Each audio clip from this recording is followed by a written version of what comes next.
Faut quoi y en a m'denge yo indelio. Mon tout mon abamba likolo inda pena ke bobi lelo pena muta kufa. Mais au monde ga brrr et fonga mina. Tout le monde peut balikolo musu ya simple mais mboule banda boye et ça les dégâts. Tout le monde en partout dans le monde ba mon pépé. Mais tu souhaiter jamais et ça la marandengo wana parce que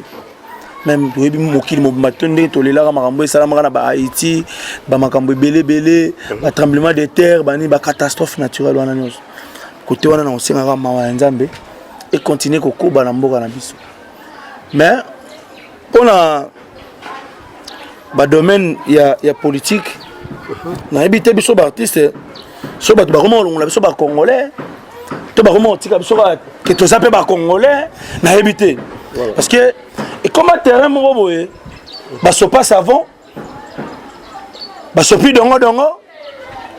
ba barsi mazuit ba tchena karo jusqu'au karo ba so peli dongo savon ba bokina mazuit ba muselulu nyoso bino boyebi oh non so boyebi ke zaka muselulu ezawana ezawana ba so iba miyoyo donc ba boaki wana alors biso artiste bato babosana ke to zape ba messager to za rappel na liloba ya koloba o pe to za rappel na likamba kosenga Congo promo de faté bolanda Congo promo pour ezolo ba vérité avec Congo promo it's not the same c'est pas pareil Rafigendo check Hugues la coiffe Ikoté. Et enfin, je suis arrivé. Salon Hugues la coiffe Ikoté. Non seulement c'est un salon de coiffure, mais aussi une machine de transformation des hommes et femmes. Regardez-moi comment je suis. Vilain. Mais attendez, 2 minutes. Bogard. Vous allez voir.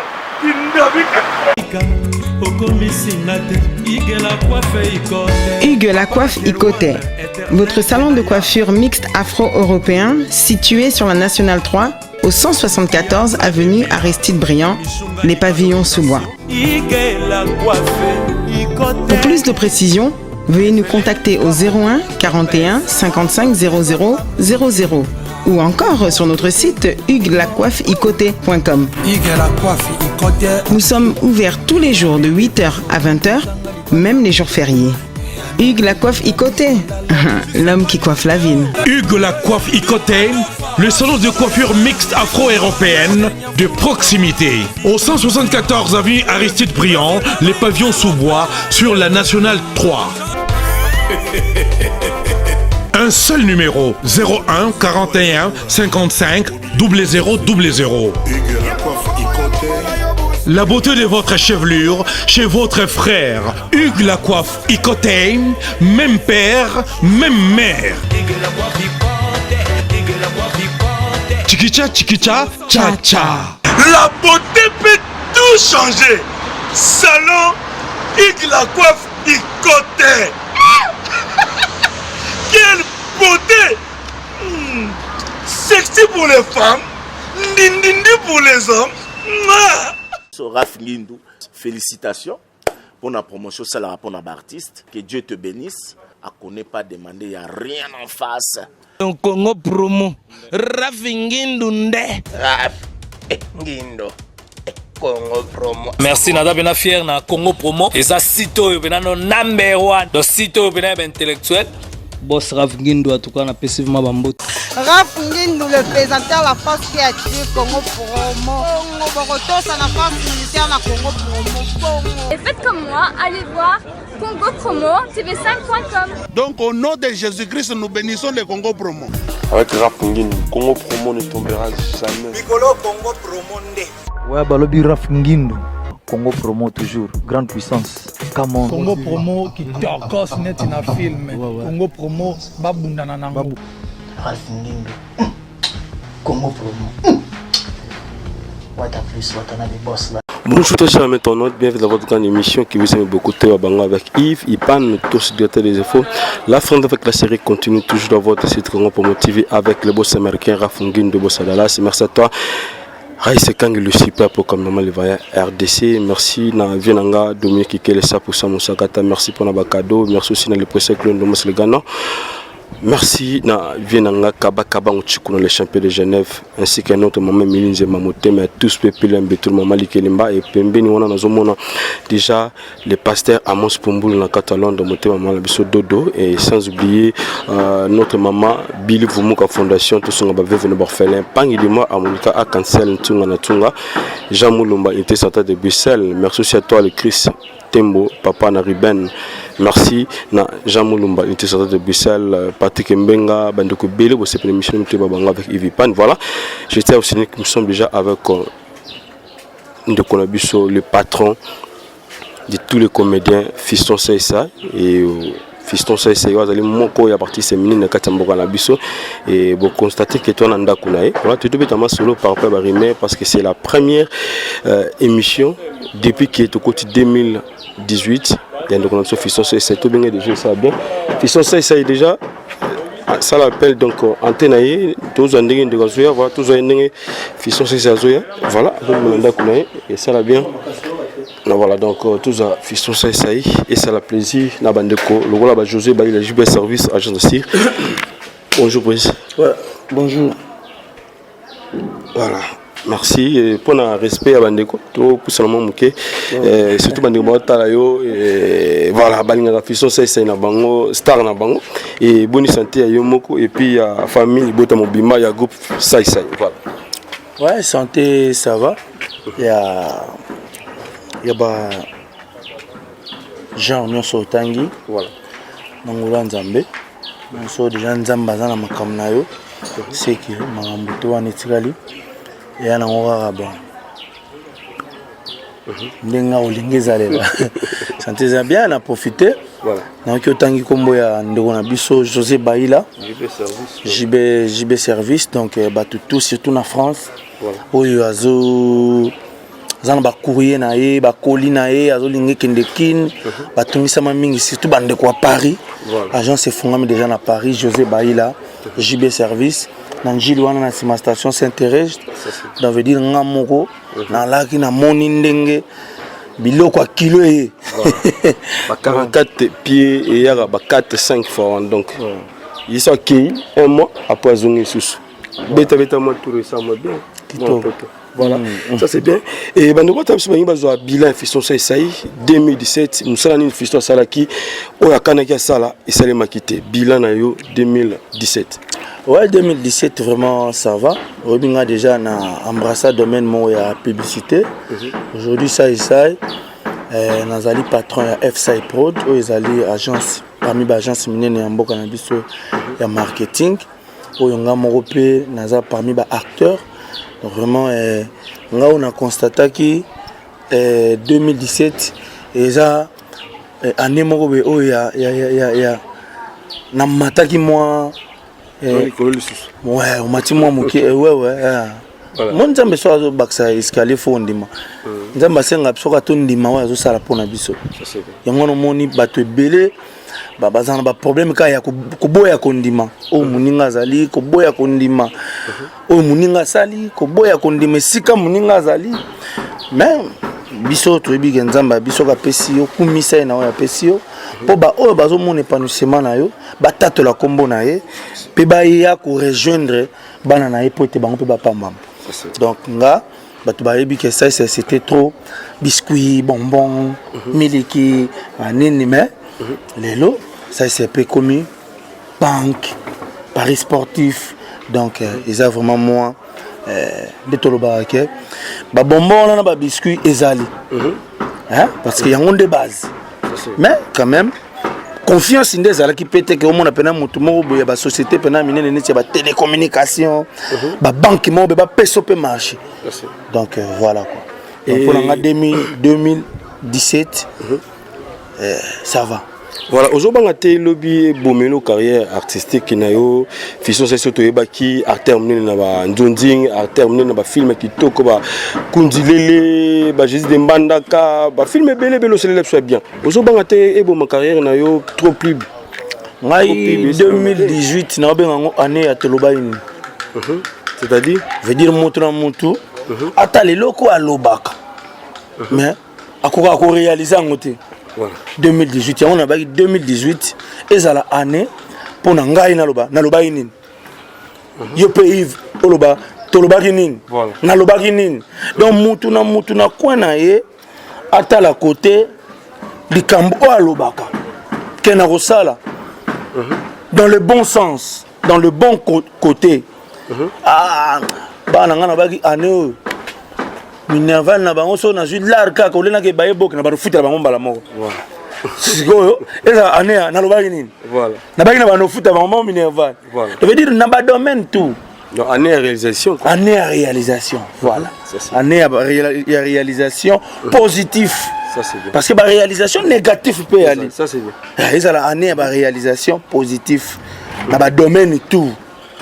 OK na ba domaine tout na famille na église na politique na spiritualité na makambu tout mutu nyonso asali loko bidon na loba nini ça c'est bien ouais voilà ça c'est bien et les lotons aux autres là ba idée ozaki na kitoko ya ba télévision ya ko sala là na lobaka na lobaki nini ça fait partie pe ya film na ngao na lobaki wana voilà o la ribiso ya prison na ragibino ya prison te wana ko to film à prison te na ça na film ya makambo pena donc mona pena donc film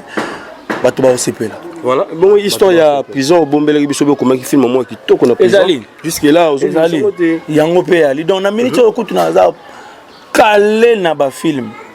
donc ba idée comment ko bunda mais le roi si to ponaki film moko parce que na lingaki to banda na film o to bato ba mona ka makambo esa marde na Congo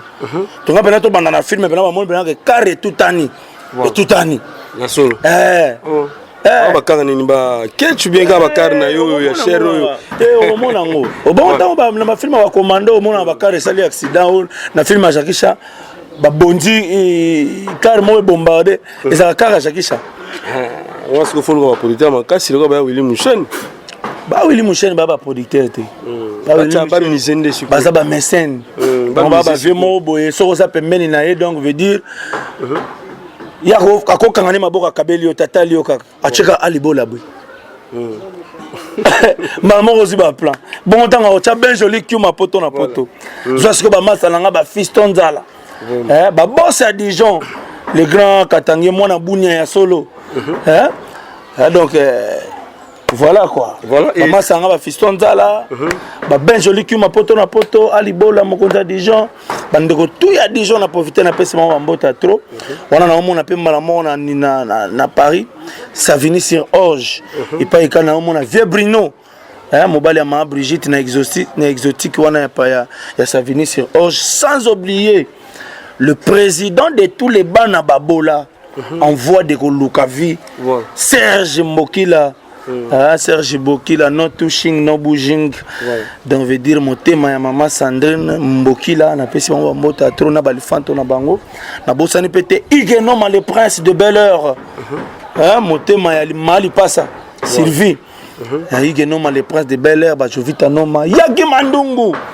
musika na Bordeaux Armel Noma ba noma tout na pesi bango mbota trop na bosani te venanga Sideman na Anvers Sideman Sideman ba ali ba tout bazé belé président Louawa président Blanchard Louawa na pesi bambota trop donc ba tout quoi. Voilà, merci. Tu peux essayer de belé na Véronique Wasianga au Talabiso depuis Paris. Tu peux essayer de na Patrick Mbenga depuis Londres et sans oublier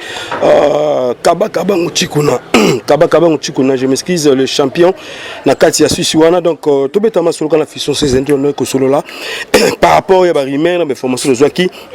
Tu vas te rouler les caboyetés, faut te localer pour que tout solo là. N'abi que magambo yo, bandeko baso comprendre oyo, bayebi, voilà. Et faisons ça, aujourd'hui na ba idée mo bien, ya ba Congo Wood, ya ba télévision, obi misa pona ba artiste comédien. Idée wana enterré ou bien progressivement au sala no ko réaliser magambo ka no. Zala ou tata na projet wana te. Que on a fission ça c'est na sala chaîne mobe ko le Wood pona ba congolais. eza nde makambo tozosenga bando kosalama. Ah voilà, ezaki idée. Eza ba idée tozopartage par rapport à vitesse ya baninga, par rapport à cinéma na bango, par rapport ya bamboka na bango ndenge ezosoutenir bango na badomaine na bango. Donc voilà. Ça c'est bien. Tout le monde qui ndeko na biso fiso c'est na conseil à Koffi Olomide et pas wapi ils ont dans quartier latin mais concert na il y a ndeko na biso Koffi Olomide fiso c'est ça y est. Tout qui ata et pas wapi Koffi Olomide attend comme fiso c'est ça à part ma musicien de éviter. Il y a un problème à te Koffi Olomide na fiso c'est ça ou bien ndenge parce que biso to biso fiso c'est ça na concert à Koffi na il y a Koffi Olomide pas grand frère na libanga il faut se monter à 12 000. Mais tu comprends, on était ce jour-là,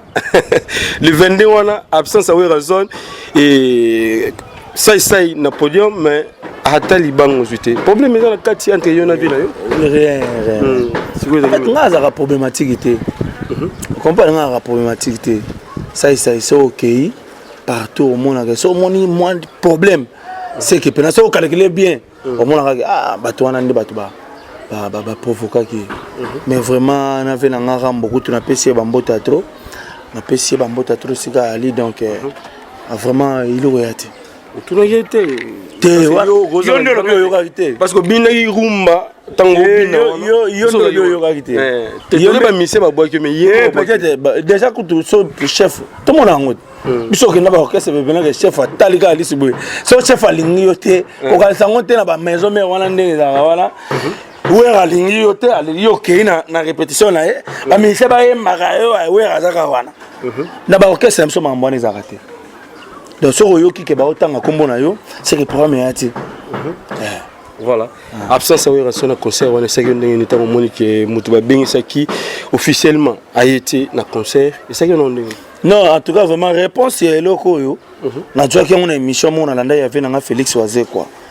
bayambaki na ndeko la biso Ken Piana na mama Sisi Siwa Fifi Siwa donc bayambaki ve na biso Wazé quoi donc veut dire ve na biso Wazé quoi réponse oyo ngana zo ki on pane parce que ba pe parmi bato na ngolanda mingi pona ko tirer pe sagesse na intelligence na façon na bango ya ko loba ya ko répondre ba tchaka maele belé donc alors au moins lobi ba tu n'as pas la même question parce que il peut faire des concerts à Venangai que je salue aussi Souverain Mokolo papa chéri donc à Kendaïti mais tant ba tu n'as question bio mon temps ça la fête na ba invitation sur la salle 100 et ça au na pourcentage mo ya bato mo be oyo ba royate kaka po ba lingite koya mais ba royate peut-être pour ba empêchement ba royate pour par rapport ya ba programme na bango ngana ndimite ngasa isende na vandi bo isoba ça la spectacle na a bengi singa mais et tombé jour o ngape ba bengi singa na ke ça la spectacle na o ngape na kozwa moi sans francs pona bana na ngai donc ya loko aneti masolom somo na ozana copine no mo boye mais on est rendez-vous mais a préféré agetika copine mususu pa mbali na qui a respecté rendez-vous na yo ozo mbana voilà donc bilo aningo na donc vidi mutu na mutu patala moi pas na quoi voilà ça c'est bien fiston c'est ça et adversaire fiston c'est ça dans nani na comédie na adversaire ah bon na adversaire là d'abord faut tala ngana lisuka ya acteur te un producteur ne peut pas avoir des adversaires artistes on a eu un lobby bon population bon lobani tenga nazolo ba ngana ça d'abord producteur moi na agence ya publicité oyo ba comédien nyonso ya minene balika wana vous comprenez so déjà nazo mutu nazo chaye adversaire nanga ça veut dire naza ko se pénaliser peu quelque part par rapport ya du côté DG ya FSA Prod parce que au-delà ya Rosala acteur nazape patron ya FSA Prod vous comprenez lelo par exemple personne a vu de loin adversaire nanga mais na vu marché moko oyo senga que vu de loin azala na kati au moment que na romiko étouffé donc moi je suis plus na ba collègue de service que ba adversaire mais on a un adversaire na yenda ebi mais moi je suis plus collaborateur c'est l'artiste n'habite en français les plus collaboratifs, les plus collaboratifs, donc on a l'artiste le plus ouvert par rapport aux personnes qui ont les armes Zomon, ngai banda na banda biloko na kala ava ko mwana nzonzingi ezala ke nzonzingi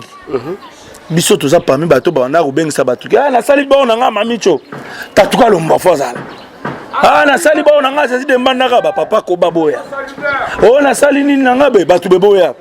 na sali publicité na nga be vetito ya kokota na sali nini na nga be video yaka esobe yaka ngala benga batuna na makambu na nga na carré na so otali na ba carré nyonso ya saisa epesaka un franc au moins toujours moi longi moko ya libanda ezwata moi quelque chose donc ngai nazara ouvert na collaboraka na ba artiste et tout je pas naza na diversité naza plus na ba collègue mais batunde bazoranga adversaire na ba mais faut y pourquoi bazoranga adversaire na ba parce que nazali étalon ezali œuvre o batika po et salisa tozwa unité de mesure je veux dire ezali modèle exact il y a unité de mesure je veux dire nezalaka ke moni Peugeot tango basala yango so oya liboso basalaka o batika po batalaka ke minda wana yango yango ekokani tya nini o yango tya na mususu wana voilà. Ça c'est bien. Le pays va très mal. Tout le monde a un accident et belé dans le bouton et surtout l'insécurité dans le Katambo. Na biso ko beta ba to ko boto ba mbongo. Ville morte. Comme tout bien on se souvient ni ezole kaleka mikolo ya makambe belé na Katambo na biso. Fisson c'est bino artiste, bino ba leader d'opinion. Bozolo ba nini pona mboka, bozolo ba nini pona peuple oyo ba souffrir. Le lonano d'abord et makamba kolia, makamba musaka. Bon, pour la catastrophe naturelle, tout le monde a un biloko moko boye oyo domaine wana eza nzambe. Na mo ba benga ngo catastrophe naturelle. Moni likolo ndenge indika boye. Nga sai na yebi na ngate combien de litres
fait quoi na ndenge yo indelio mon tout le monde a bali kolo inda pena que bobi lelo pena muta okufa mais au monde ka brrr et funga mina tout le monde a bali kolo musu ya simple mais mboule banda boy et ça les dégâts tout le monde en partout dans le monde ba mon pépé mais tu souhaites jamais et ça la marandengo wana parce que même webi mokili mobatonde tolela makambo esala makana ba Haïti ba makambo belé ba tremblement de terre bani ba catastrophe naturelle wana nyos côté wana na osenga mawa nzambe et continuer kokuba na mboka na biso mais pona ba domaine ya politique na habité biso ba artiste so ba comment on la biso ba congolais to ba comment tika biso ba que to ça peut ba congolais na habité parce que et comme un terrain mon boye ba sopa savon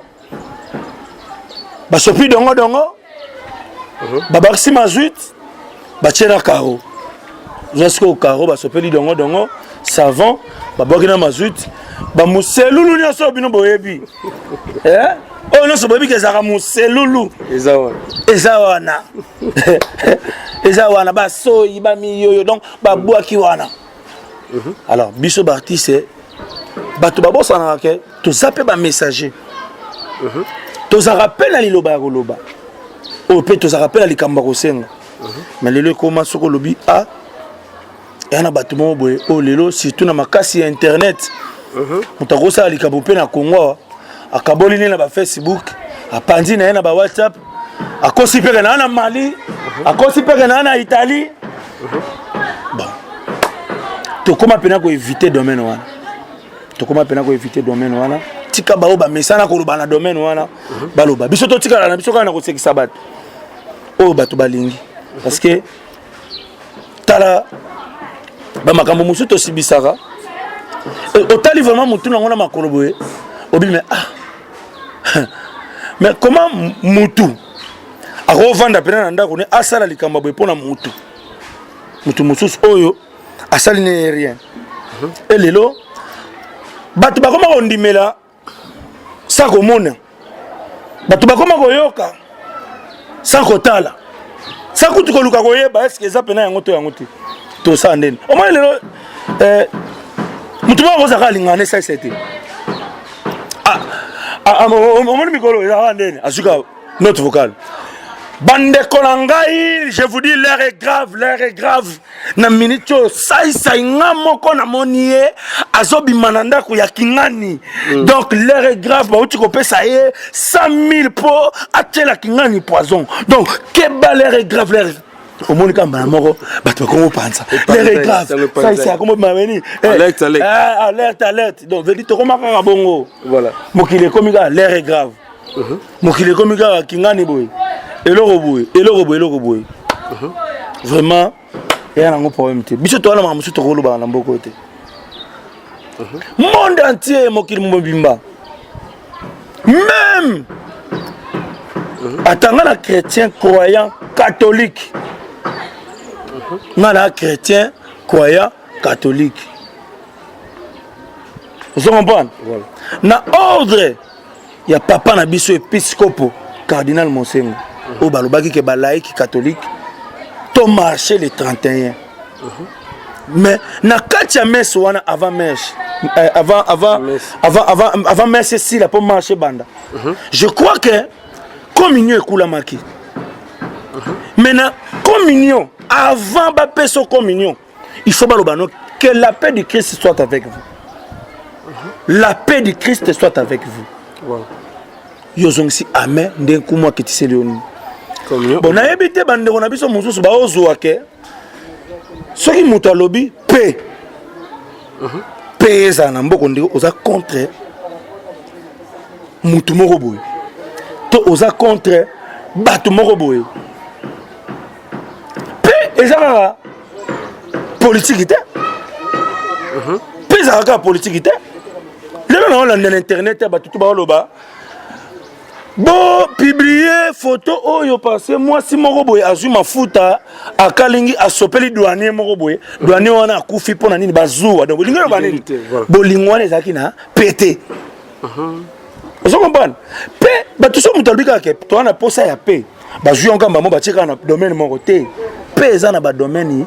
ebelé to na ba problème to luka pe na ba problème spirituel to zo luka pe na ba problème sociaux to zo luka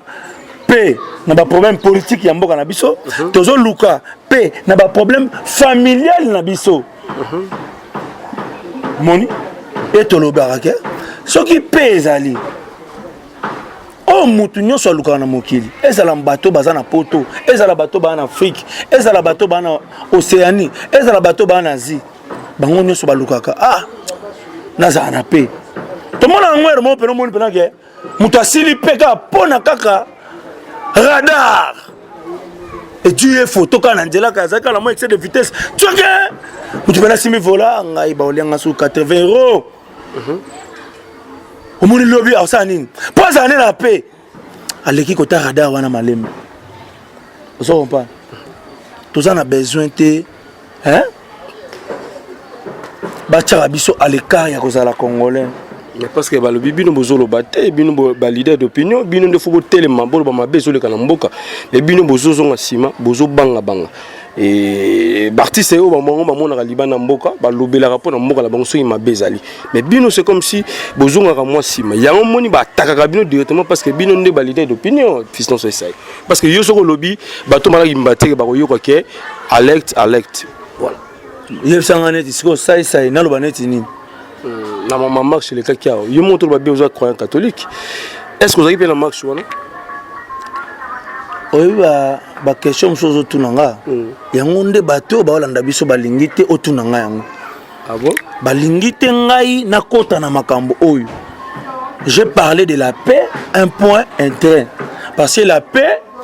c'est une force que tout le monde en a besoin.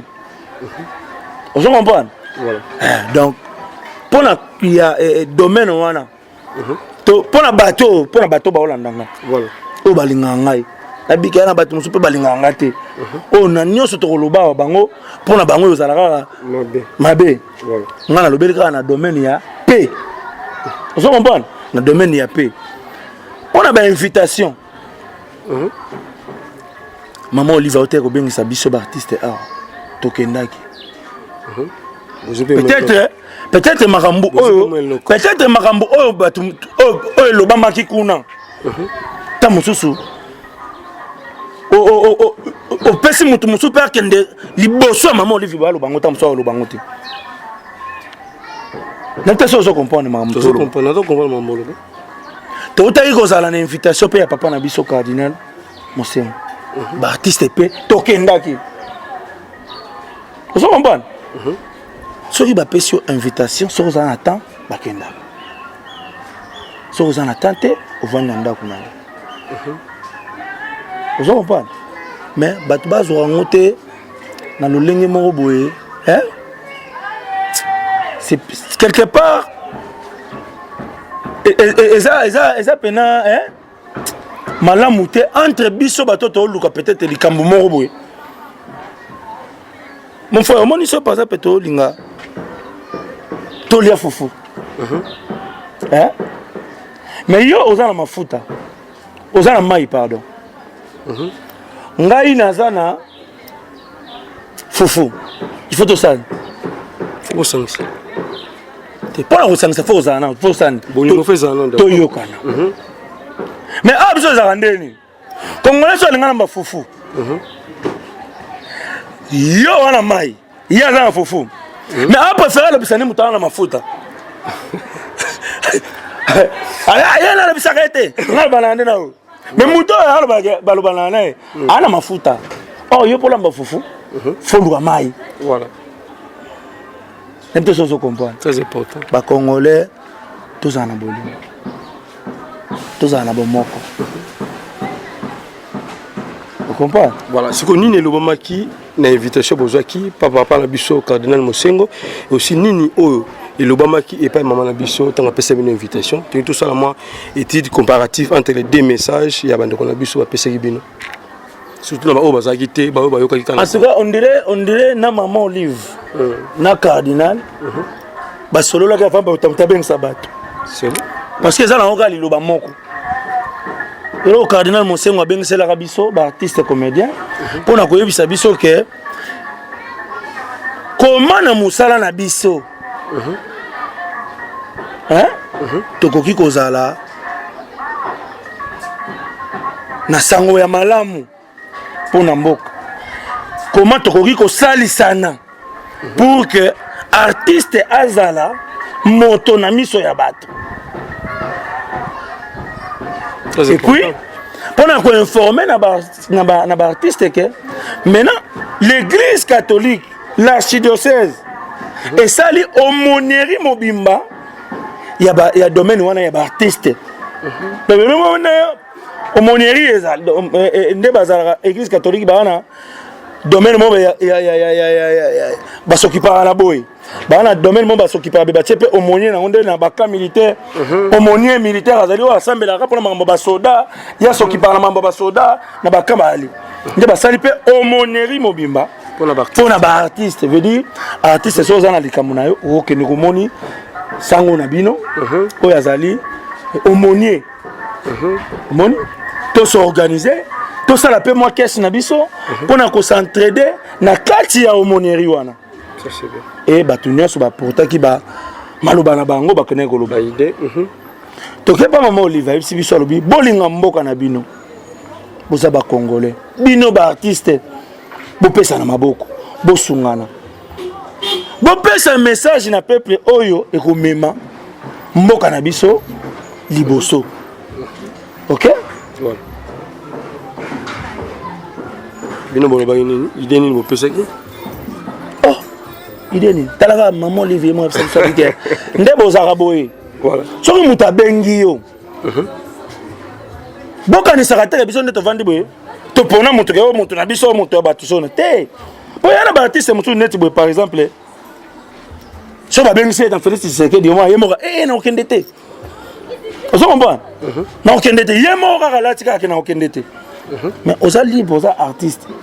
ko okende pe feti ta musu nde na za boye pe Moïse Katumbi alinganga mingi un anniversaire moi bengi singa na okendete pona vraiment na rosa la pebo papa la biso nani na rova Evariste Bochab abengi singa to Vital Kamer to penani ndeko na biso nani ndeko Eliezer to papa Mole to fena biso Zakari Bababaso moni biso na entre parenthèses makamlo so tolobaka bandeko na biso quelque part faut ba biso nde to vanda na komo. Vous comprenez na sukiwa. Voilà, merci bien répondu Fisson Sessaï. Et tu avais aussi Masoulomouké par rapport à la musique au Fisson Sessaï comme ça là, l'autre monde featuring dans de gonayo, grand frère nayo, Marai Marai. Tu habité au Tiki théâtre, au Tiki monde de la publicité, au côté sur la carte musique comme région de bande de biso loka ba Mutalika sou ba artiste belé oyo. Lelo naza parmi ba artiste oyo, naza parmi ba artiste oyo lelo na Congo. Faut aller dans un groupe de cinéma, faut aller dans un groupe de musique, faut aller dans un groupe de danse, faut aller dans un groupe de anime. Mais du fait que nous allons concentrer dans la comédie, la comédie est belle, c'est l'orchestre. Tant que tu peux faux chanter, mais à ça la rappel orchestre. Si moi on te pardon, il est belado. Voilà. Vous comprenez? Mais ngai ça ici na tikala ko sala orchestre te. Makaku mboza yi batu na ngai ya théâtre. Ouais, bébé mbunda, bébé tangongi, tu répètes à la biso, so moi le homo beye, tu bini makaku mwana biso, to leki. C'est un hasard bourré de talent. Donc, nahebi oyemba, nahebi obina, nahebi osekisa bato. Nahebi ko tourner film. Donc nazala moi ba a rebelle na nzoto. Yango no moni. Oh, mususu nakoka ko exploiter ngamo. Oh nakoka te, ba orchestre mususu pe zwaka. Ba yembi na bango, ba bini na bango pe. Et la nini? Ebele, tu as besoin autant de soutien en tout ça ba yebi déjà ebele ba quartier latin, maison mère, BCBG et culture pays vie, groupe afia ya Chetani Ferregola, partout. Pour quand on va featuring? Et bimi déjà donc déjà oh papa quand même tout ce que nous avons dit non yo gango temina yo ka kinde information aïe te à toi vraiment na pesi merci mingi na vena ngai marai murunda motema ya Linda Stone papa na Kams Kamikaze bébé chanda musika na bo santé ba bébé na biso ba bébé joli ba hein ba bébé de maman Linda quoi donc na profiter maman na Suisse na pesa mbote na batutu Nebo yamba bien, Massalanga José de Londres, na bo sanité Mère Astrid Mamboeni, la reine de Lausanne, tout vraiment, hein, Massalanga Bovik na Suisse, qu'on a appelé Simon Mambota, trop grand merci, bande retour na Suisse, na Venanga Didier di Koukia, donc bangotu na Tibamba Mambota, tout on attend une peu famille Marai, Morunda, na zone na moi Paris, Mouké Pona Pesa Pembote na Yémé. Masalanga tonique Masalanga Kasson motema ya mère Lisa donc tonique Kasson motema ya mère Lisa donc on appelle ça mbota trop voilà lelo comme ici à Zmak Star n'habité ozobanga telobi mona kata chic ningi mona comme star na classe ba belle na balabala ba belle là est-ce que moi crainte ils ont raté par rapport à Likambango moi crainte ils ont raté parce que moi na là déjà na esprit on a ya artiste pe maele antique pe tu as déjà donc abimaka parmi ba 4 premiers de la parmi ba 4 premiers de la classe azana 4 ça c'est bien donc na tchaye de un esprit que cause la star isa cause la maele on comprend biso ba père na bango na tangi ba antique mingi te mais na apprendre et belé sur terrain pour quand même moi intuition na maïe les ana kati nzoto maturité wana les ali parce que na zoyi quand même temps ya oleka na bande de l'école mon temps tout moi français ba yo ka ndetolo moi berre ya ngote maïe les elo msusu ozo comprendre ko sala na français za ko zala zobate ça c'est vous ala peta msusu sala na français mo sali induit voilà ma français bazaka bongo sori yo ko mutuzo landa langa ba biso ba congolais to linganya seza ya sikana ba chasser loko uje muninga ozo finga congolais linganya seza ya sikana ba chasser c'est ta mutu so so pona taka so tombola yo la tikala so nga tombola mais asoma nga la tombola mutu to de ala voilà et faisons c'est sur le billet à senga ba pardon ya batu oyo offensé année 2017 oyo saki mabe o senga neti nani na ba artiste non c'est nga pardon na mutu nyonso ou peut-être parce que au moins pour ça mutu mabe musu se bandika ndo sombi kakarbe ça de mutu mabe ah bon mais biso to za ndenge jalousie mabe ngwana voilà en tout cas pour na batutu oyo na sala bango mabe consciemment ou inconsciemment en année 2017 vraiment avec tout le respect je vous demande pardon en tant que chrétien au nom de mon Dieu pour na bateau na sala bango bolamu inchallah bazo bolamu na ngona te loko la lix balatisanga ngona mutu evimbisanga mutu bazo ngoka loko geste divine mo boye bachanga na ba prière merci na pasteur na London donc prophète Shalom donc pour nous ningi atchanga na ba prière na e puis na ningi apesa nga pe quelques prophéties na e donc voilà et surtout na bande quoi BCBG ou baby ça bango motema c'est la déjà baby ça aussi à papa chéri rôle mané un message parce que moi team un peu bouger moi moké surtout bande quoi BCBG te wana oza besoin autour de en 2017 la zone je peux moi si maman parce que en 2017 pour se peu pardon na ozonga na domaine on a te papa chéri za grand frère nanga bande quoi BCBG ba frère nanga to wana début année ils ont été pour na ba problème inutile ba problème bête ba problème sans moutou je veux dire déjà on a réparé c'est bon le reste il allait à venir total là comment chacun dans son coin à ça évoluer il n'y a pas un problème là il y en a vers nous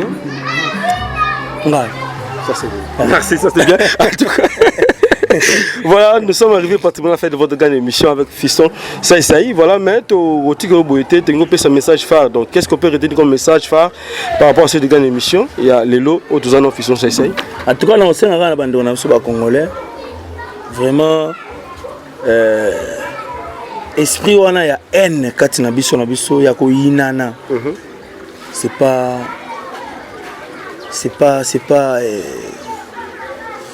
eza malamu te eza malamu te soki olingi mboka na yo ebonga soki olingi mboka na yo ekende liboso longola haine na motema ya ndeko moko mpe ya mboka na yo soki toza na bolingo nzambe mpe akotia biso kimia akopesa biso oyo tozoluka vraiment nzambe azwa lokumu abatela bakongolais nyonso esika baali apesa biso oyo tozoluka na kimia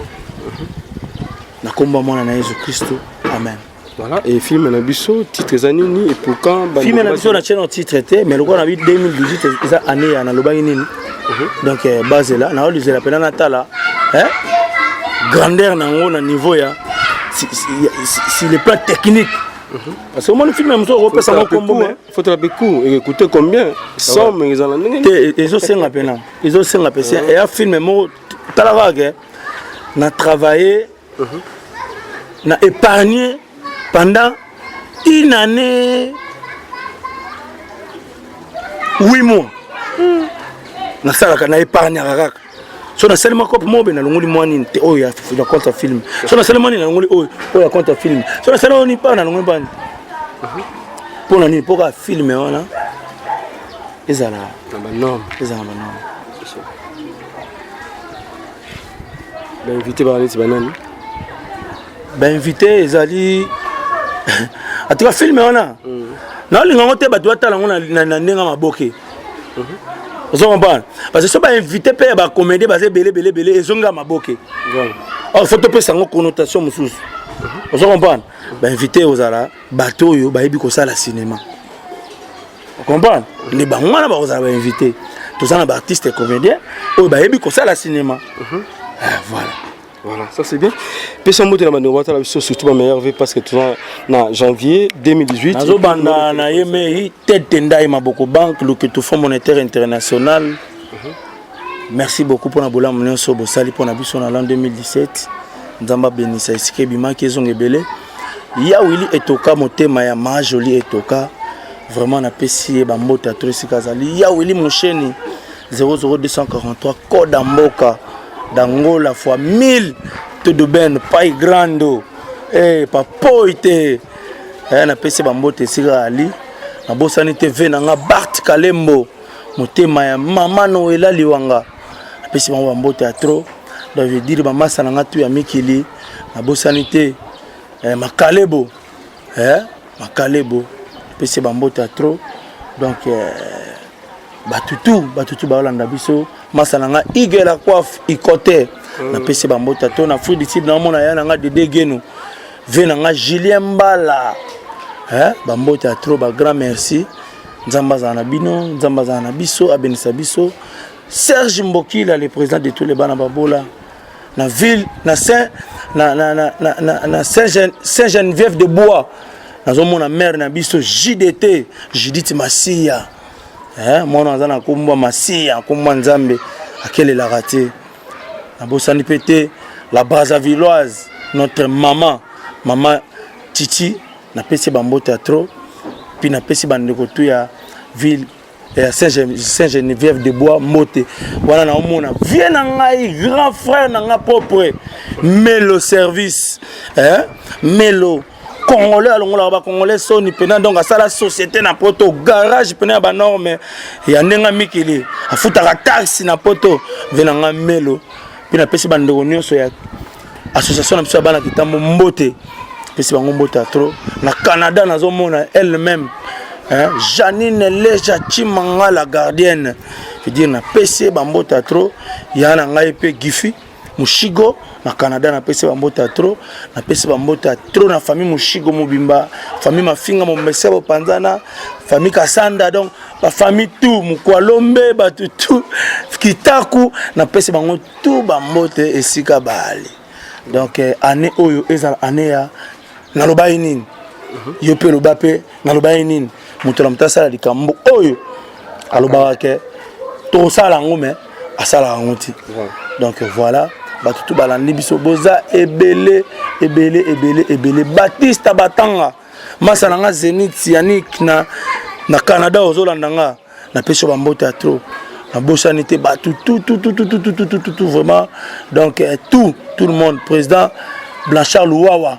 na pesi bambota to donc esika ali vraiment bana na ye bango tout na pesi bango madame na bango tout na pesi bango bambota trop vraiment donc na bosanité na habité nani na bosali mais batutu na pesi bango ba grand merci na ba on attend kombo na ba on attend kombo te tozala union tozala bomoko bato tout basalanga pona zala sai lelo na pesi bango ba meilleur vœu ba merci na o nyonso bosala ba alpha mon flip esiko yali ba masala ngai ba etiki mbukusu pesi ba mbota trop ba fait Domingos de Aken venanga Pacheco kuitila motema ya mama Florence Kuitila Award mikolo na benge mama Florence Kuitila Award Nollywood world na pesi ba masala ngai ba tout obozana biso le général Stomy Foulek un PC bambota trop donc bah tout donc numéro de téléphone numéro de téléphone oh wana kaka voilà oh wana kaka wali ngazo ngo aluka CD de mandaka voilà tona CD ya Sorobono numéro wana na pesa yango kaka voilà merci c'était la Fisson Sesai les patrons en tout cas na mbanga to lobina émission yo bandeko vraiment na mawanzambe botala ngo côté positif karaté botala pe côté négatif botala côté positif mais na nyonso wana bozana mawa ya bandeko na bino tolingana tozala bomoko mwele ona kosenga côté na lobaki moi mabe na émission tosali bolimbisanga na za moto naka na mayele te ya koloba naka na mayele te ya kokanisa peut-être nazaki moins intelligent ta mutuna kokanisa likambo pendant durée émission bolimbisanga na za moto. Voilà. Merci beaucoup. Merci, c'était la Fisson Sesai, le patron de tous les artistes, comédiens, Moganabiso. Et grand merci comme ça, toi, Raïskang Lucie Peuple comme maman. Donc, il y a une image à Kitoko. Merci, na Venanga, Kaba, Ngouchouk, dans le chapitre de Genève. Mon vieux propre Dominique, qui est le 100% Moussarata. Merci, nous, comme si Petit nous s'appelle. Merci aussi, dans le prix Cyclone, nous, Mas le Grand Nord. Merci, Béli, na Ndekonanga Jamoulou, Manité, Sata de Bissel, Maman Milis et Mamoté, mais tous, Pépé, Lambeto, Maman Likelemba, Billy Voumouka Fondation, tous sont en bas, venez Barfel. Pas de moi à Monica Akansel Tsunga Tsunga qui c'était le futur papa Nariben. Merci à toi aussi Patrick Mbenga à la Bisso depuis Londres Nabande connu surtout Boulunga Ivipan. Voilà, merci les boss américains Rafonguino et boss Dallas. Merci, à la prochaine fois si Den TV. Merci, bye bye.